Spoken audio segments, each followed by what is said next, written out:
gold. This is what the alchemist's dreams were made of. The medieval thinkers spent their lives trying to find a way to turn cheap metals, such as this lead, into gold. Success would bring them fame and infinite fortune, but is such magic even possible? Join us in the search for the Philosopher's Stone.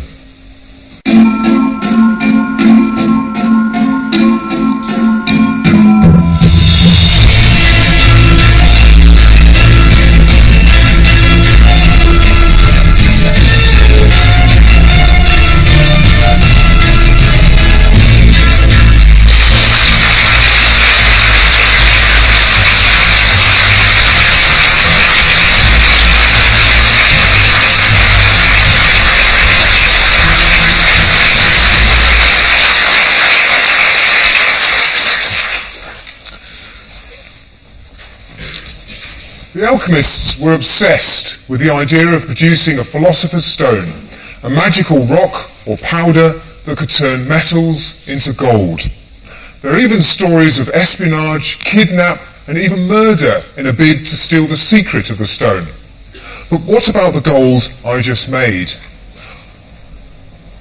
Well, I'm afraid we cheated. I'm not an alchemist. My name is Dr. Peter Wathers, and I'm a chemist from the University of Cambridge. I did start with lead. Well, it was a specially prepared form of lead that reacts with the oxygen from the air to give this beautiful lead oxide, this yellowy orange compound here. So we did cheat here. And my philosopher's stone, well, it was just a hot coal which started this reaction. So some alchemists use this reaction to try to convince people that they could make gold. But is such a feat even possible? In the last of this year's Royal Institution Christmas lectures, I hope to find out. In the previous lectures, we've looked at the elements in the air, in water, and now we're going to look at the elements in the earth and how we can extract them, how we can use them, and whether we can turn one into another. To help me, I have a giant periodic table made up of members from the audience here at the Royal Institution. Okay, so let's just have a look at the elements that we've already talked about. We have lead. Can you stand up, please? Lead. Thank you. So we were looking at you, and you were reacting with the oxygen from the air. Can you stand up, please? Oxygen. Okay. And now this is how we normally find our metals in the earth. We don't find them lying around. They're normally combined with the oxygen from the air, or maybe sulfur, or occasionally other metals. Thank you very much. And if we have our periodic tables down now, please.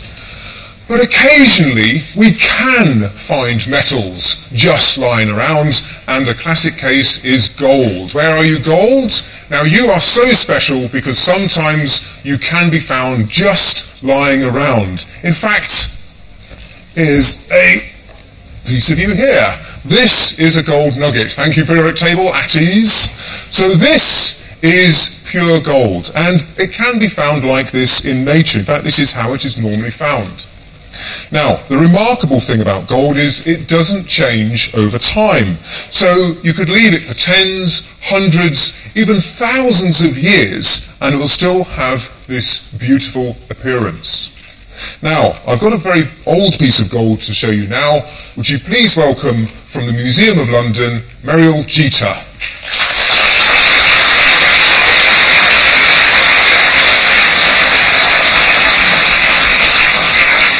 Now, I gather that this is a piece of sort of local gold, is that right? Exactly, yes. It was found in London, in Cannon Street, in 1976, and it's actually a Roman gold and emerald necklace. That's beautiful. So this is pure gold wire running through these emeralds, right, yes? And you say this is from the sort of early Roman time. This is how old? About 2,000? Nearly 2,000 years old, yes. 2,000 years old. But, I mean, has this been heavily restored, or is...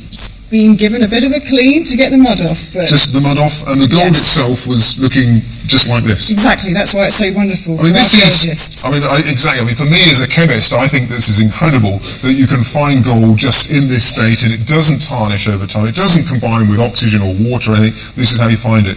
You can see that clearly it was highly prized, and I think maybe you should take it back to the museum. Thank you very much. Big round of applause.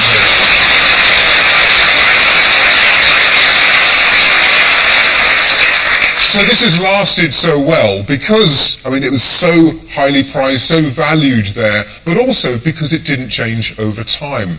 But of course, we have a saying about the value of gold. Sometimes people are told, you're worth your weight in gold. Have you ever been told you're worth your weight in gold? Yeah. Oh, you have? Oh, good. Who told you that then?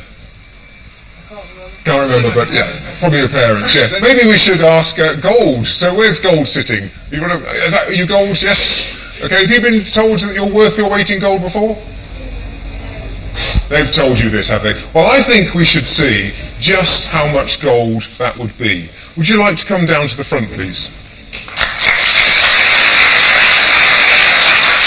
And would you like to face the front here? Now, would you like to tell everyone your name? Emma. Well, would you like to take a seat on here? If you just carefully sit down on this, that's beautiful, lovely job. Okay, right, you sitting comfortably? Yep. Then we'll begin. This is where I get very excited.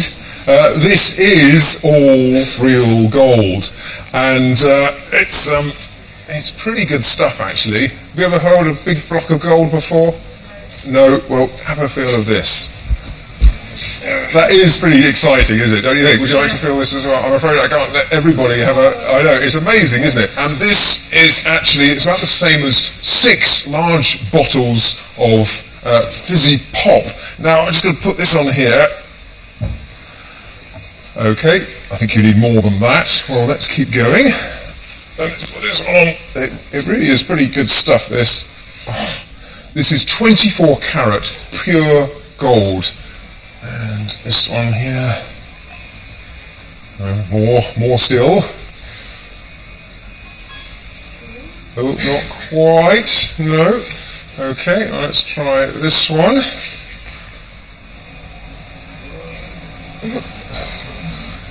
I think it's almost level, but not quite. I think we need just a little bit more. Does anyone else in the audience got any gold? Is there? Well, I found some on the way. Oh, you've got some. Oh, isn't that Nobel Prize winning chemist Professor Sir Harry Kroto? I think it is.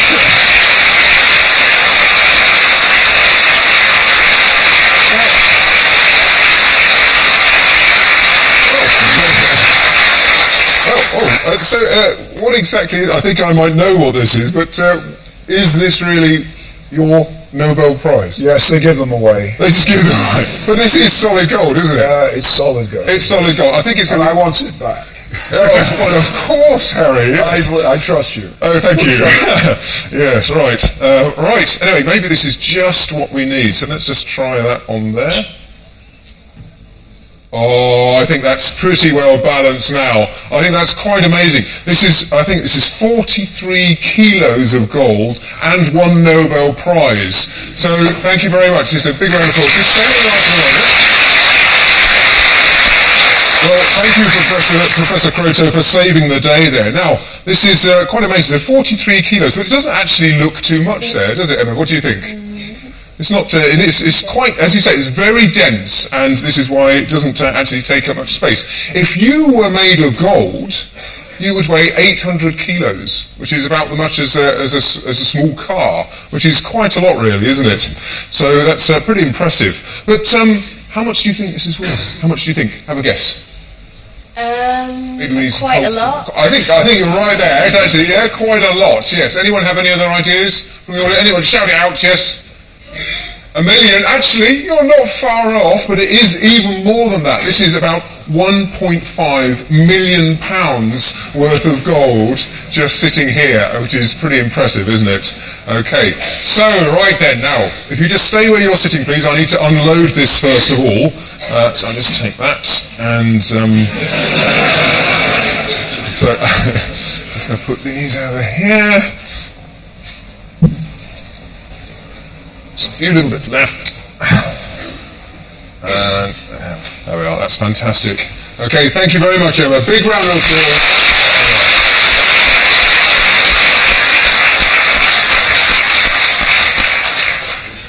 So gold really is incredibly dense substance there.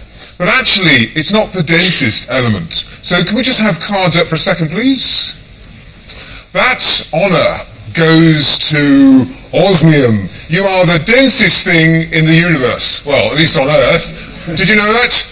No, I don't mean that in a bad way. This is just you as an element. Osmium is incredibly dense indeed. Okay, now can we just keep, so cards up for the same people in the same row as osmium and gold, everyone else down. So cesium stay up, barium stay up, that's it, all the way over to mercury. Now why is it then that these elements here are so incredibly dense? The most dense element is osmium, closely followed by iridium. Well, atoms after osmium, iridium, gold, all these other ones are getting heavier, so the atoms themselves are heavier, and yet these ones are most tightly packed. So it's not just to do with how heavy the atoms are, we also need to look at the bonding that we have between them. And this is what we can see in the graph here. This shows how much energy we need to put in to separate a certain number of atoms of these elements here. And we see that we've got a peak around tungsten, and this is why we use tungsten in light bulb filaments, because it's very difficult for you to pull them apart, and we have very high temperatures. But as we go beyond tungsten, the bonding isn't quite so strong, but the atoms are getting heavier, and so it's a bit of a balance between the strength of the bonds, how tightly they're packed, and how heavy the atoms are. And this is why we reach a maximum for osmium and for iridium. Gold and so on, platinum, still very dense, so they're still very dense afterwards, but the maximum is there for osmium and iridium. So, osmium is even more expensive than gold, in fact. And if somebody was really going to pay you a compliment, they would say, you're worth your weight in osmium. Okay, but actually, these metals are not the only precious things that we can extract from the Earth. There are even non-metals that we can sometimes find as well. Hello. Hello, Professor Croteau. I'm assuming you would like your Nobel Prize back then, would you? Well, I'd swap it for those bigger ones. But yes, I think so would I, yes. But, well, there we go. Thank you very much. But actually, perhaps you could tell us what you won the Nobel Prize for then, please. Well, it's for discovering an alternative to these. This is graphite and this is diamond. These are structures. I mean, these are actually the only ones that I knew about when I was at school. So in the textbooks, there were just two types of carbon, two different forms called allotropes. One has this arrangement, and this one is the graphite. This is the sort of thing that you find in your pencils. It's pretty soft and, well, carbon. It's just an arrangement of carbon. Diamond looks very different, though, doesn't it? I don't suppose, by the way, I mean, you very kindly lent us your gold, but I don't suppose you have a spare diamond on you, do you? Well, I don't myself, but my wife actually has one. Aha!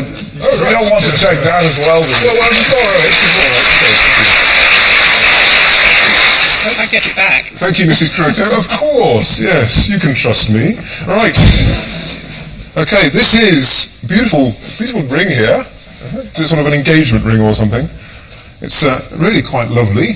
The diamond comes out quite easily, doesn't it? Yes. But we can see it more clearly now, although, so can't we? Look at that. This is beautiful. What a beautiful diamond. So it is a real diamond, though, is it? It's as real as you can get. Oh, it's quite stunning. So, but of course, we want to show that this graphite is made up of carbon. And there's one way we can do this. We can burn our carbon in oxygen, and we'll get, what will we get? Carbon dioxide. Carbon dioxide, see, it's pretty good. Yep, carbon dioxide, yes. And then if we bubble that through lime water... Oh, calcium carbonate. Calcium carbonate. That's the test for carbon dioxide, of course. And it'll be what? Oh, didn't I see that one? Yeah, good. Just getting carried away now. Right. Anyway, let's just see this over here. So we have some apparatus, and this is where we're going to burn some graphite, all right, and show that it is made of carbon. So what's bubbling through here is just oxygen. This won't react with our lime water at all. Okay, and we're going to see if we can light the graphite and get it burning inside the oxygen. And, there we are. Thank you. That's great. So now we have a hydrogen flame. So this won't produce anything. It's only going to produce water. You can see the water just beginning to condense. Beautiful. I'm going to turn the flame off. Look at that. What do you think? It's brilliant. I think it is literally brilliant, yes. This is the carbon combining with the oxygen that's flowing through here. And hopefully we're going to see this changing colour, giving us the milky colour.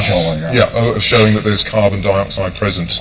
I mean, I think we should test diamond as well. Don't you? What do you think? Yes? Does Mrs. Croteau mind? Okay. Okay, in the name of science, well, that's very kind of you. Harry seems a little nervous. Sure it is a real diamond. Well, I think it's real diamond. I'm sure. Well, actually, let's give it a go then. So we'll just put it on there, and again, we'll put this on here. Right, so we have our flame. Here we go. The moment of truth. Now, can we get our diamond to burn in the oxygen?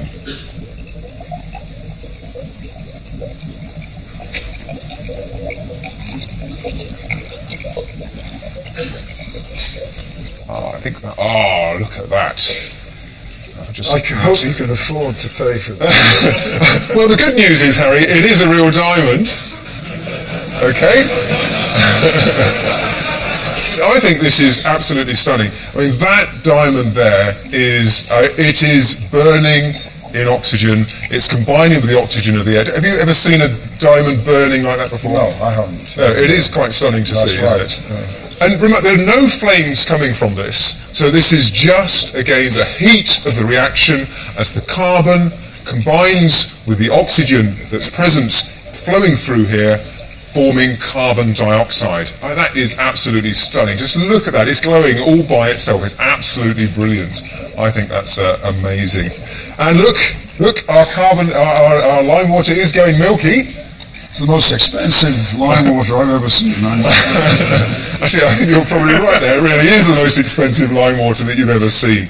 But, well, actually, while we're waiting for your diamond just to disappear, to disappear, yes, maybe you could tell us about your Nobel Prize again. So, I think it has something to do with this. I think it does, yes. It's. Would you like to come round to the front, sure. Actually? We'll compare it to these ones. So this one was the graphite. This diamond, yeah. is the diamond. And this is the third form, well-characterized form.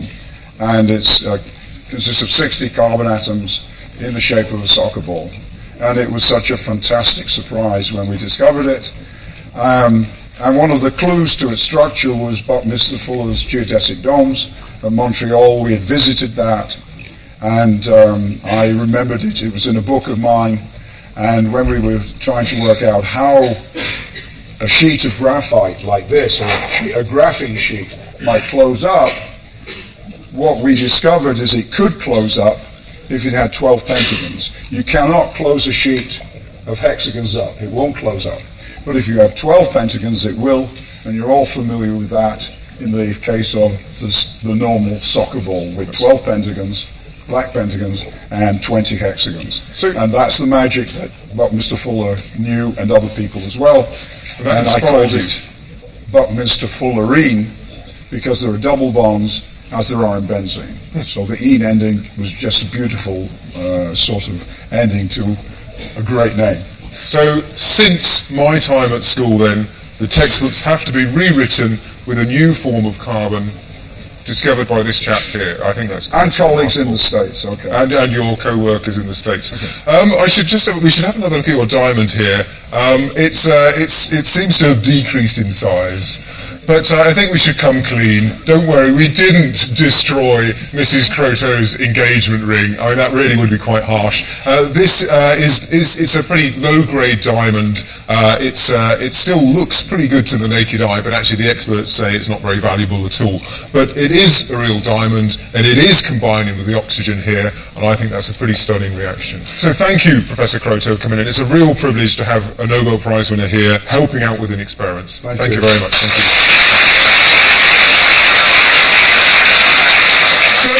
Is it possible, though, that we could take this worthless carbon dioxide and get our diamond back from that? I mean, that really would be the alchemist's dream, recovering something precious from something worthless. And, well, got a demonstration here that shows that this may be possible. I'll just turn this round. Okay, now, this tank is filled with carbon dioxide gas. We've put some solid carbon dioxide in the bottom, which is just slowly evaporating, turning into the gas here. Now, we can't see the gas because, of course, it's colourless, but it is there. Now, how can we test for this? Does anyone know another use of carbon dioxide? Yes? To put out flames, yes, exactly. So, I wonder if we have a flame, please. Is there a flame anywhere? Ah, yes. Well, here's a flame that certainly needs putting out. So if I just lower this into the tank, there we are, you can see that it goes out. And this is because, of course, the tank is filled with carbon dioxide, and carbon dioxide doesn't support combustion. Right, now then. But we've also placed in this tank some magnesium metal. And I'm just going to fish this out. So this is a little nest of magnesium metal. So I'm going to light the magnesium here, and it burns with a brilliant white flame. There we are. And now I'm going to lower this into the carbon dioxide, and it seems to be burning even more vigorously now. Now, the flame is still burning, but what about this? This one, well, this one still goes out. So our petrol is extinguished in the carbon dioxide, but the magnesium is reacting with it. The magnesium is stealing the oxygen away from the carbon dioxide, and, well, we'll have a look at what we've got at the bottom.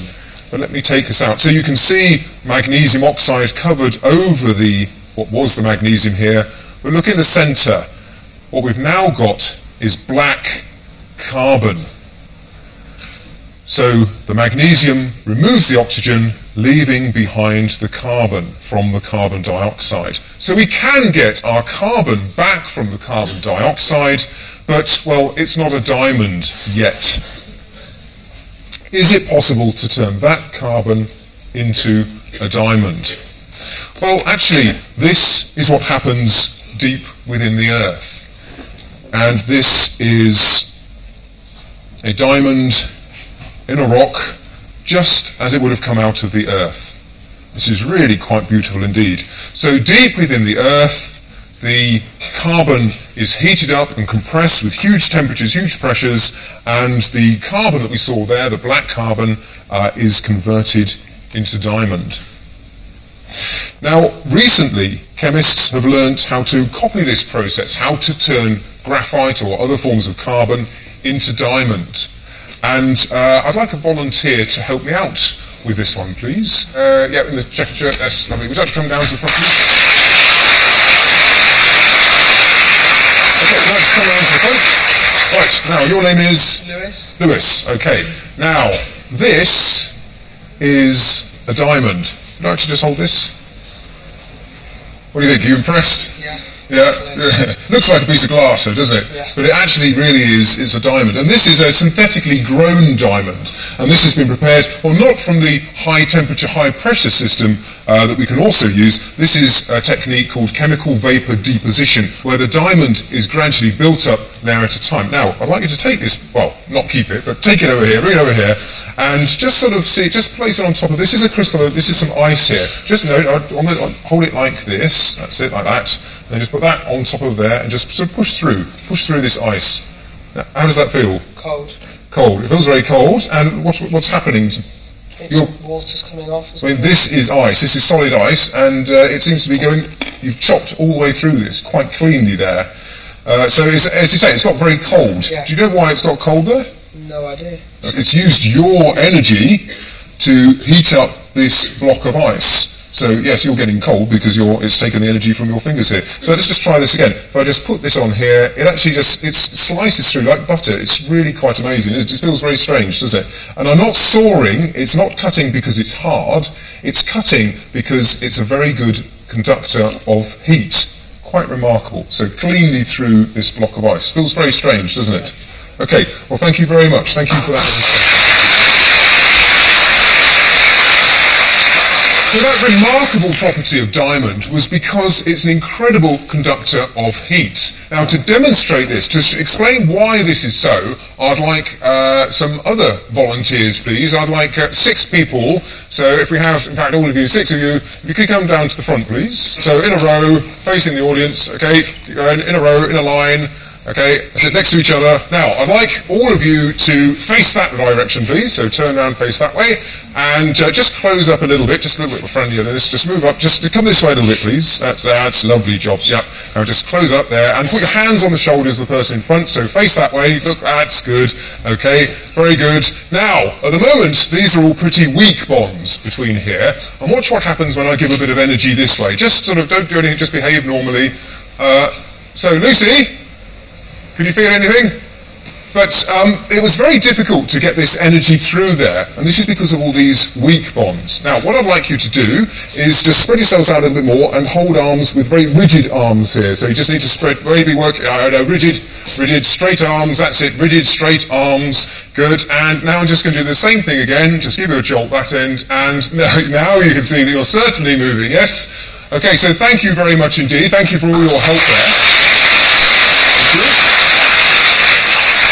So this is why our diamond is such a good conductor of thermal energy. It's because the bonds are so strong holding these carbon atoms together. They're so rigid that this energy is very easily transmitted through. In fact, diamond is the best conductor of heat of any substance known, until very recently when scientists discovered a new form of carbon, another form called graphene, which is a single sheet of graphite. So that is an even better conductor of heat, but they're the best ones known. Now, so we've seen then that we can convert charcoal, we convert graphite into diamond under very high pressures or using the other technique of chemical vapor deposition. Surely if the alchemists had focused on that, they would have changed their attention away from trying to turn base metals into gold. But of course they were focused on metals because metals were incredibly important and still are very important, but it's only gold that has this unique property that we can find it lying around. Most metals we find in their ores. Ores like this here. This is the natural mineral. Does anyone know what it is? Anyone know what this one? Yes? It is an iron ore. Does anyone know what the name of the iron ore would be? Yes? Very good, yeah, you're doing well. Hematite it is, yeah, this is the mineral hematite. And this is now our source for iron, but it's locked up with the iron combined with oxygen. So, somehow we have to learn how to extract the metal out of this. After all, it doesn't just fall from the skies. But, remarkably, sometimes it does just fall from the skies, and this is what we have here. This is actually very heavy as well. This is a lump of iron that did fall from the skies about 5,000 years ago, and it landed in Australia. But look at this. What I wanted to show you here was the comparison between these two pieces. We can see that this is it's developing this sort of reddish-brown colour, the same as the hematite. So this contains iron, it is a slice of iron, but it's gradually combining with oxygen to form this mineral hematite. And we can show that it is a meteorite if we were to take a slice through this. And if we took a slice through this, what we would see is something like this. Okay, this is a slice through a meteorite, and it's really quite beautiful. So this has been cut, and we can see the side here. This is the outer surface of the meteorite, and here it's been cut with this incredible pattern here. This pattern is due to, it's been etched with acid, and it etches away certain types of the minerals that are in here, the forms of the iron. It etches away certain of them, and it reveals this beautiful crystal structure. And this proves that it's a meteorite, because it's impossible to get this pattern here on Earth. And that's because we need to cool down molten iron with a little bit of nickel in. We need to cool it down over such a slow rate, just 1 degree over thousands of years, if we wanted to see these crystals develop. So this really is quite stunning indeed. But over time then, the metal will gradually, this beautiful meteorite will turn into this ore here. Now we can't wait thousands of years to see that, but we can speed this process up. and we can show how iron combines with the oxygen to form iron oxide. And I'd like a volunteer for this one, please. I'll have some from this side. Where should we have? Yes, right on the end here. Would you like to come down to the front, please? And would you like to tell us your name, please? Rose. Rose, okay. Now, we have some iron over here. This is just iron wool. It's the sort of thing that you would like to feel this. It's just the sort of thing that you would use to sort of clean your pots and pans if you're helping out at home. Now, I'm just going to put on my goggles, and right, we're going to combine this with some oxygen. So we want to see how much this weighs by itself. So this weighs 15.9 grams, okay. Now, the question is, what will happen when this combines with the oxygen from the air? How do you think its mass will change? Do you think we'll go up, we'll go down, we'll stay the same? What do you think when it burns? It'll go up. It'll go up, and why is that? Because it will become more dense. Okay, because it will become more dense. Well, let's have a look and see, shall we? I'm just going to apply a light here. This beautiful reaction is the iron combining with the oxygen, and look what's happened to the mass. It's gone down. It's gone down. It's getting lower. Minus 0.16. So whoever said it goes down, you're quite right. But look, now what's happening? It's going up again. It is getting heavy. So whoever said it goes up, you're quite right. So everyone's right. So that's good. Now, why did it go down? Well, it went down initially because the wool, this iron wool, is treated with oil just to try and stop it combining with the oxygen from the air. Okay, but once this reaction has started, it is combining with the oxygen, and that's why it's getting heavier. So you are quite right, it is getting heavier, and that's because the iron is forming iron oxide. Thank you very much indeed. Thank you.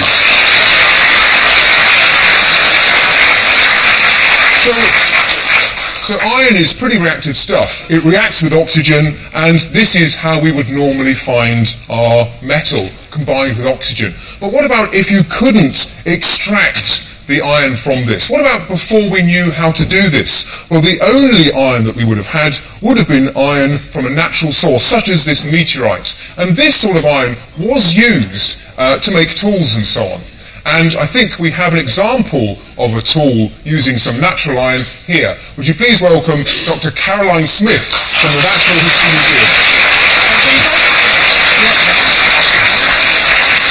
Okay, this is really beautiful. So what exactly is this, though? Well, this is an Inuit knife, and it's made of walrus tusk, so walrus ivory, but in the end you can hopefully see that actually it has a iron blade. So when this was discovered, I mean, the Inuits hadn't yet learnt how to make iron, how to extract it from the ore. No, that's right. So they had to have a source of metallic iron.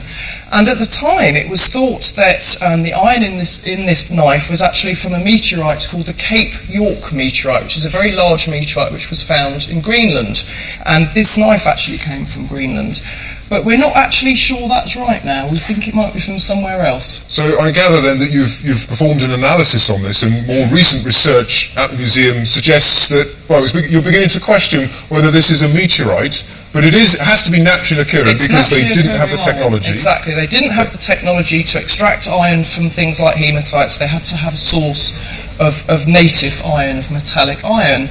And we think now that maybe this is actually from a place called Disco Island, which is an island off the west coast of Greenland, and it's one of the very few locations on Earth where you get metallic iron existing in metallic form. Well, and you very kindly brought a couple of samples for us these are from Disco Island, These are aren't from they? Disco Island, yep.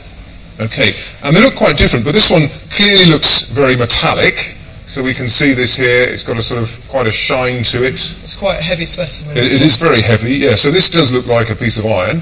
But this is naturally occurring iron. This is naturally occurring iron that's found at the surface of the Earth, and in fact tons of this iron has been found. But why hasn't this one then corroded into the hematite? Well, what we think happened is that about 55 million years ago, lava was erupted in this place, in Disco Island, and as the lava was coming up, as it was being erupted, it went through sedimentary rocks that have got a lot of carbon in, and the lava picked the carbon up and you've got a chemical reaction happening where the iron, which was bonded with oxygen, just like here in the hematite, actually became metallic iron. It reduced the iron from the lava. And we can see this is also a sample of iron, so this is iron. Well, this is a sample of lava from Disco Island, so there is some metal in there, but not as obviously big as that. But this one looks sort of, there's a very grey colour, and that's due to the graphite. That's and right, the carbon it's in graphite, here. so we can actually still We can see a bit of a smudge on here, on the paper. There's a black smear there. So that's just from the carbon that's present in here, the graphite. That's right, that's right. So actually, we've got a clip of a blast furnace to show. So this is how iron is now manufactured, and this is using carbon to steal away the oxygen from the iron ore, from the hematite. This is how we're producing iron. But what you're saying is then that nature beat us to it. Nature's beat us to it about 55 million years ago, exactly. That is quite amazing. So thank you very much for bringing these samples on.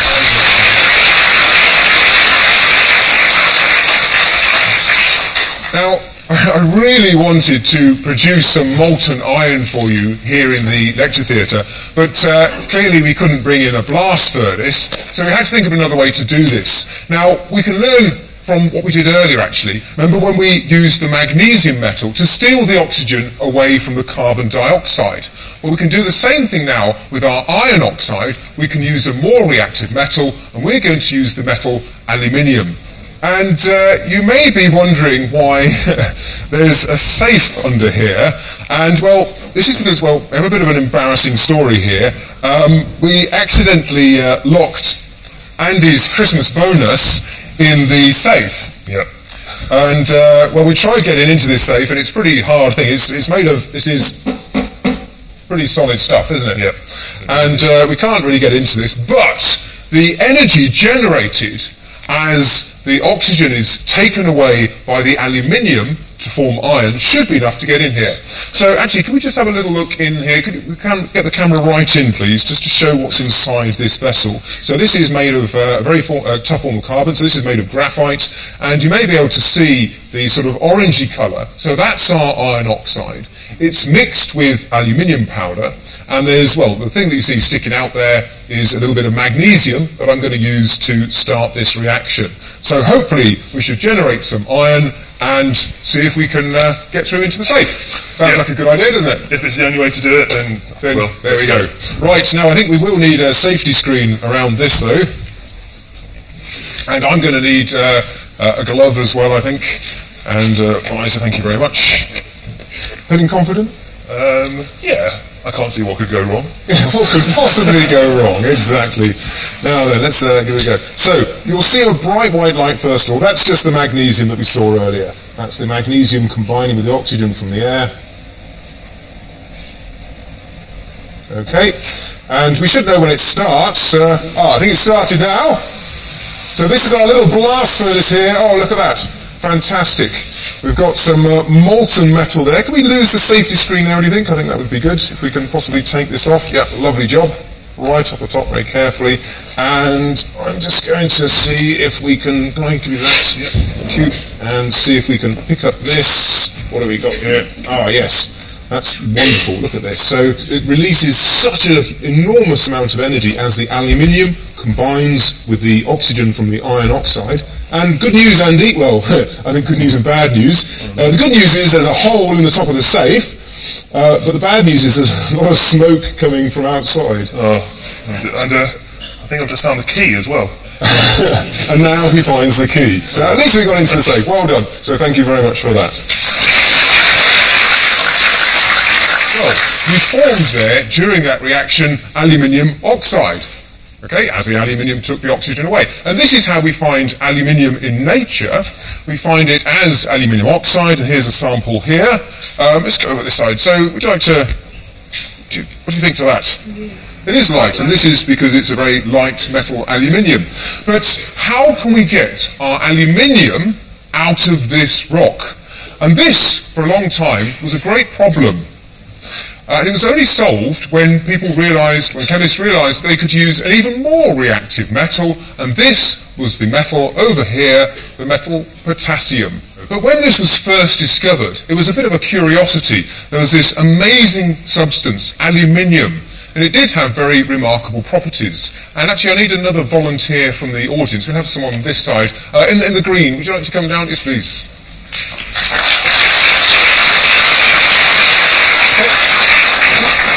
And your name is? Eilish. Sorry? Eilish. Eilish. Okay, great. So, now, obviously you've seen a lot of aluminium before, haven't you? Because it's very cheap now, because now we have worked out how to extract it from the ores. But initially, I say, it was incredibly difficult, and that made it incredibly expensive. And, in fact, so valuable and so strange that this chap, this is Napoleon III, he had a whole cutlery set made from aluminium. And I think we have some aluminium utensils here, so you have a look at these. What do you think? Very light. They are very light, aren't they? So this was the remarkable thing. So in fact, with Napoleon's cutlery set, he had his cutlery, and it was so valuable that if he had a huge feast, he would give his most honoured guests the aluminium cutlery, and all the rest just had to make do with gold. Okay, it seems strange to us now because we do know how to extract aluminium, and it is incredibly abundant, and we can find loads of it around. But it was very difficult to get it out. So, to say, it does feel very light indeed, doesn't it? That is one of the remarkable properties. But it isn't actually the lightest metal that's known. Do you know what the lightest metal is? Look over there. Lithium. Oh yes, you're quite right. It is lithium. It's lithium. Give us a wave, lithium. Lithium is, in fact, a metal, and it is incredibly light. Now then, we have made the world's first lithium spoon. This is very exciting. And here it is. This is our special RI spoon. And isn't that beautiful? Would you like to feel this? It's really light. It really is. It's amazingly light, isn't it? Don't you think? It feels almost like plastic or something, but it is solid. That is solid metal. But it is quite remarkable, isn't it? Don't you think? Yeah. So this is just this is my dinner, I think. This is some soup, and of course, cutlery sinks in it. But would you add the, just drop it in, just throw it in and step back. And look at that.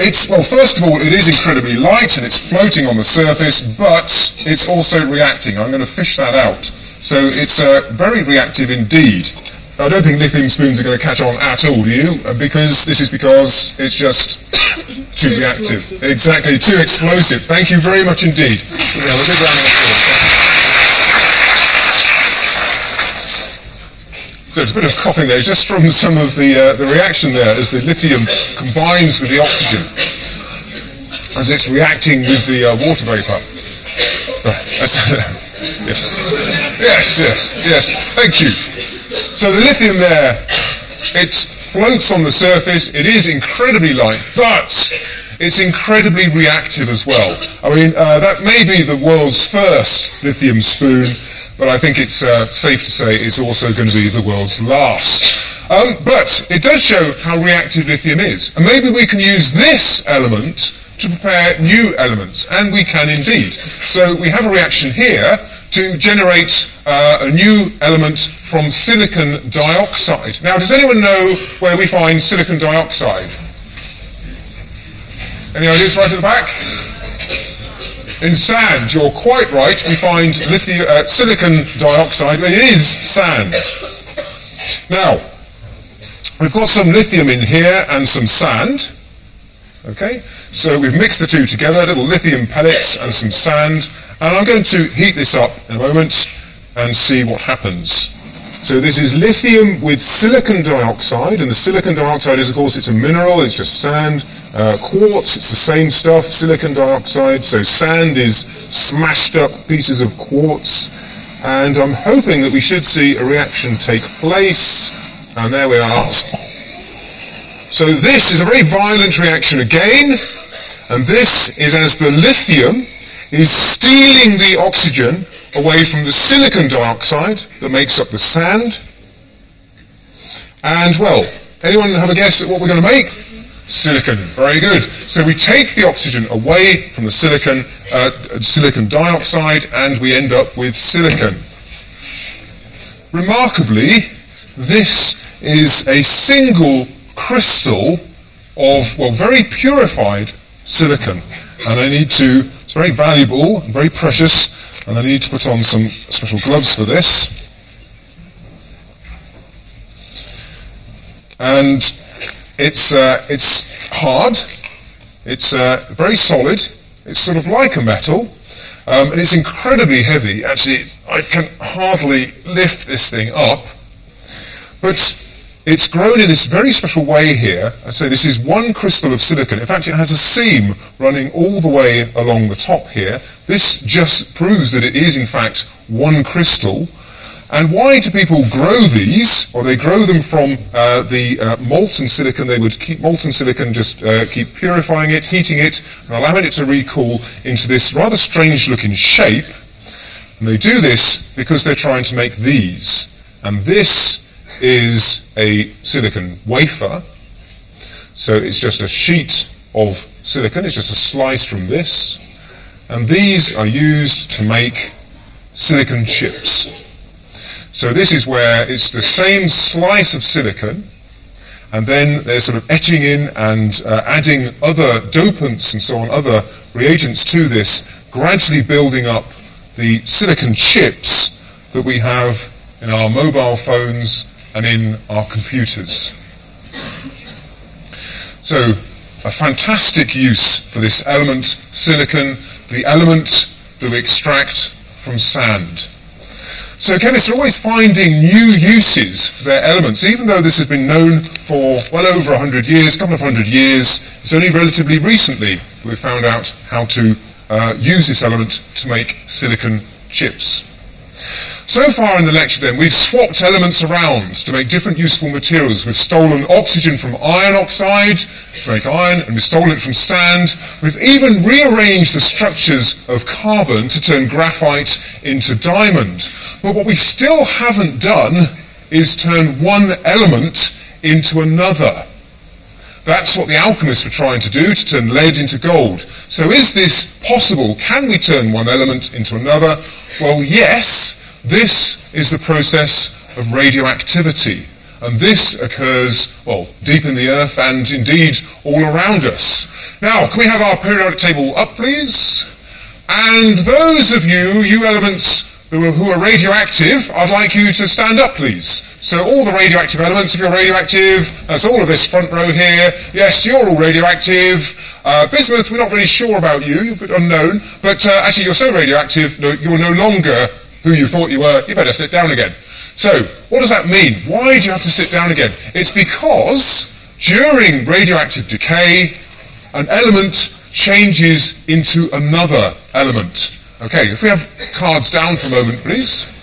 Now remember, what makes an element unique is the heart of the atom itself. That's the number of protons that it has within it. So this represents what's inside an atom. This is its nucleus.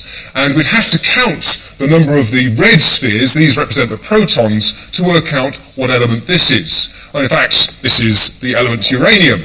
But the thing about uranium is, it's unstable, and bits drop off. So the element, the nucleus here, just gets so large that it's very difficult for these things all to stay together, and yes, bits do drop off. And when they drop off, though, it's changed into a different element. Because remember, it's the number of the red protons that define an element, so if we lose two, it's no longer who we thought it was to start off with.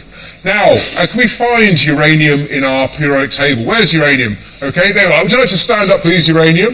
Okay, very good. So, uranium, you are radioactive. And bits do drop off. It's quite slowly, don't worry, so we won't notice. But actually, when it does happen, when a bit does fall off, well, you change into a different element and you move a couple of spaces along. You become thorium. So maybe you should move over to thorium. You better put your card down because you're not you anymore. Get it? No? Okay. Anyway, so you're no longer you're actually thorium. You better move over, no, you better go over there. You're on thorium space now. But actually, both thorium and uranium have also decayed, and if you decay now, you're going to become the element radon. You're also radioactive, I'm afraid, so if you decay, you lose a couple of protons in an alpha particle, you're not radon anymore, you've become polonium. Now, can we see this, though, in action? Well, we can, using this apparatus here. This is known as a cloud chamber. And the tank that we see here contains an atmosphere of alcohol vapor, and it's got a lot of vapor in there, and it's actually trying to form little droplets. And there's a temperature gradient, there's a little heating wire at the top, and it's cooled down from underneath, and so it's sort of gradually freezing out, and it wants to form droplets, but actually it's much better, it's much easier if there's something there to help it. And any charged particles can cause this. Now, all the tracks that you can see now, all these little wispy white trails, are actually particles of radiation. This is natural radiation, just in the air around us. Now, we don't tend to think of radioactivity as being sort of very natural, but of course we're all weakly radioactive because of some of the radioactive elements in us. And here we can see radiation in action here, just in the air around us. Now, I'm going to introduce into this a sample of a radioactive element called americium. Look at that. And you can see the tracks forming here. Each little track that we see is the result of a charged particle being emitted from the element americium, and the particles emitted are alpha particles, and the alpha particle is 2 protons, 2 neutrons, and actually that is the heart of an atom of helium. So what we're actually seeing here is the birth of helium atoms, which I think is quite remarkable. So I'll just put this away. So it is possible then to change one atom into another. Well, nature seems to do this, but can we?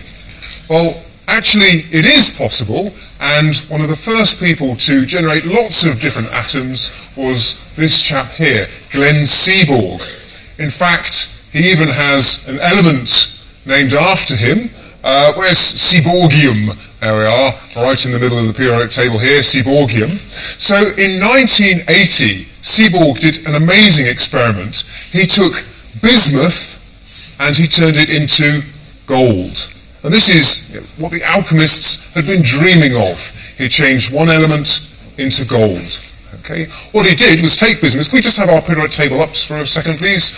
So he took the element bismuth, and he fired atoms of carbon and neon at this, and it knocked out a number of protons until we ended up with gold. Okay. But unfortunately, he only ended up with a few thousand atoms, and this is not enough to get him rich. It was a very expensive experiment, took a lot of money to get this, and all he made was a few atoms. But it is possible to do it. So radioactivity is a natural process, but it can also be brought about by firing one atom at another and changing it and creating new, heavier elements, or even to make gold. But do we even want to make gold? Or are there other things that fascinated the alchemists which modern scientists have taken one step further? And this is another naturally occurring rock that has really quite remarkable properties. And this one amazed the early alchemists. And I'll show you why. I think over here, our audience members have some paper clips. Have you got some paper clips? Okay. And I'd just like you to put your paper clips onto here. Just put them onto the rock. That's it. Just they should stick by themselves. Now, it's not really a surprise to us because we've all seen magnets before. But just imagine if you were the first person to ever see a magnet. Now, I have a book here from the 1530s that describes this magnetic rock, this lodestone, and they really did find it quite remarkable. Okay, so this here shows this magnetic rock. This is the magnet here. There's a ship sailing past a mountain that's supposedly made of this lodestone, this magnetic ore, and what you can see here, these are the nails from the ship They've supposedly been sucked out of the ship, so this is a sort of a warning that there's this incredibly strange magical material with these amazing properties that would suck the nails out of your ship and, well, you'd be shipwrecked. So there's a warning for you. Okay. Thank you. But nowadays, scientists have learnt how to make even stronger magnets from the elements. And if we just have our periodic tables up again, please. Some of the strongest magnets now made use the element neodymium. Do you give us a wave, neodymium? There you are, up there. Very good. So the strongest magnets in the world are made with neodymium. Now this element was discovered in the 1880s, but it was over 100 years later that scientists learnt how to use this element to create these magnets. Okay, thank you very much, periodic table. And I have a couple of these magnets here, and they really are very strong indeed. So these are little neodymium magnets. Okay, so here, I would like to just pull these apart. You can't. They're stuck together. So no, they're not stuck together. Try again. I'll give them to your neighbour, see if he can do it. What do you think? Can you pull those apart? No. I promise you they're not stuck together. I can probably slide them or something if I push. There we are. See, they're really not stuck. But look at that. They're very, very strong magnets indeed. So even though the element neodymium has been known for over 100 years, these magnets have only recently been developed. Now, these really are quite strong. And I think to show just how strong these are, I need another volunteer. And I think we should have one from this side. Yes, would you go in the group? Yes, would you like to come down to the front, please? Okay, very good. Now, so you're feeling strong? You are, that's good. Can you tell us your name then, please? Marie. Marie, okay. We're just going to bring down this rig here. Now, we're going to suspend you from the ceiling using this little magnet here. So that's the only magnet. This is a block of iron. It's not magnetic. I can show that with a paperclip, just holding a paperclip. Oh, it stays on it, yes, but it's not attracted to it. This is our magnet. I'm not going to put the paperclip on this. I'll never get it off again. So if you'd like to come over here, please. Right, now I just need to very carefully put this in the middle. Oh, perfect. Right, and just clip this on as well. Okay, so clip that onto here. Right, okay, so you're feeling strong. Okay, right, if you just hold on to here, okay, that's it. And can you just raise up the winch then, please? And hold on strong, hold on tightly. But just see if we can lift you off the ground. So you do need to hold on very tightly. Okay, you might need to move forwards just a little bit. Keep holding on, holding on. Now just watch the feet, just keep holding on, holding on. There we are, look at that. You are now suspended from the ceiling. That's fantastic. Thank you very much. So it really is pretty strong magnets there, okay? We can actually hang from them. I say it's just using the power of these new magnets. But these are incredibly useful, and they find uses, for instance, in turbines. They're also used in electric cars and so on as well. So these new materials, very, very useful. Now, but we can create even more amazing materials using the elements. Can we just have our periodic tables up for a moment? So we were using magnets there to suspend, and these were the neodymium magnets. But this, we're going to use some superconductors. And these superconductors are made from the elements yttrium. So yttrium is just here. Give us a wave, yttrium. There's yttrium. And from barium. So barium, give us a wave, barium. Very good. And copper. Okay, there's copper. And oxygen at the top there. So put you four elements together and we get these amazing materials, high temperature superconductors. This is called a Mobius strip. Okay, it's a rather strange looking thing. How many sides has this got? 2? Yes, well you'd think so. But actually if you start here and you keep on going round, okay, you'll actually come back underneath. And if you keep going round, you come back where you started from. It actually has one side, this mathematical shape, which is very unusual. And I can show this using our little superconductor in a moment. So this Mobius strip is covered with these neodymium magnets, these very, very strong magnets. And we've got a superconductor here. And this is the superconductor that's made from the barium, the yttrium, the copper, and the oxygen. This is the ceramic there. This is this disc in the centre. And we're cooling it with liquid nitrogen in this little holding tray on the top.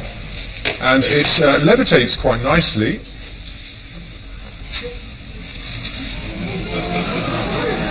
And there we are. It's come back to where it was.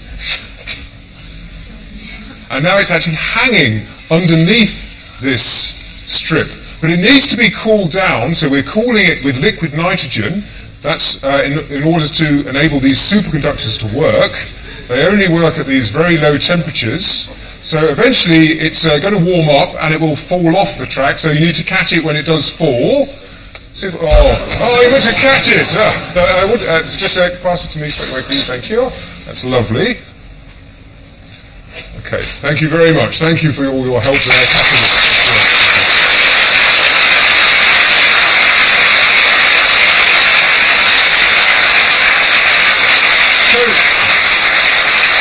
Really quite remarkable properties then of this ceramic made out of the elements barium, yttrium, copper and oxygen. So we've come a long way since the days of the alchemists, when the whole world could be made from air, water, earth and fire. I hope you've enjoyed our quest to discover what's really making up the world around us. And if you remember one thing from these lectures, it's that the work of the chemist is not complete, that new combinations are being discovered all the time, and nobody knows what exciting properties they may have. Now I'd like everyone to pick up your cards one last time, and have a look at your card. Just remember what element you've got, and I want you to go home and research about your element and think, what uses can we put this element to, and what new possibilities could there be? And so who knows, you may be able to solve some of the challenges of the future, and maybe even make something more valuable than gold. Thank you, and good night. Thank you.